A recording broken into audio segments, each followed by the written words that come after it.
Hi guys, update tayo, Paolo Avellino and Kim Chiu. Hanggang ngayon hindi pa rin matanggap ng mga Kim Pao fans ang pagkakaroon ng series or movie na ang kapartner nga ni Paolo Avellino ay si Nadine Lostri. Guys, move on na kasi ganun talaga ang mga artista. Kung sino yung ah, sinusuportahan nyo, Kimi ba or si Pao, support na lang siguro. Kasi hindi mawawala yan sa kanila kahit 15 years na sila na magiging love team. Darating talaga ang time na isa sa kanila na magkakaroon ng partner ng iba. 'Di ba? Ilang beses na si Pao na naging partner sa iba. Ganoon din si Kimi. So dapat andoon yung support nyo sa bawat isa sa kanila. Nakakaloka. Ang dami kong nababasa sa Twitter.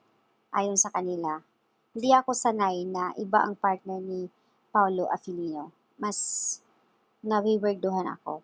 Pero kung si Kimi yan, super kilig ako.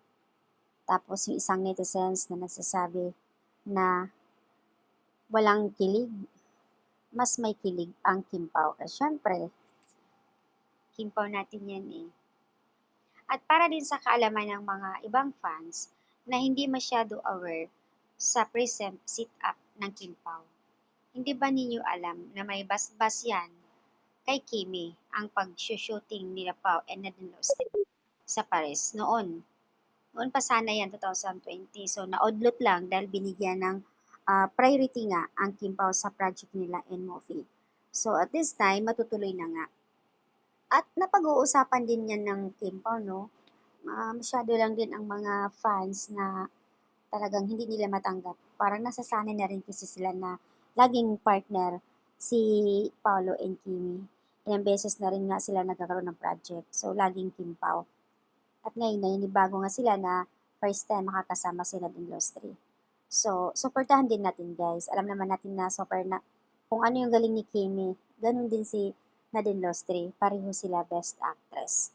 So, ayan lang guys. Huwag na siguro magsisilos at huwag na i-spread o ipag kung ano-ano pang mga sinasabi para hindi gagatungan ng mga ibang fans, fandom ng Nadinatics.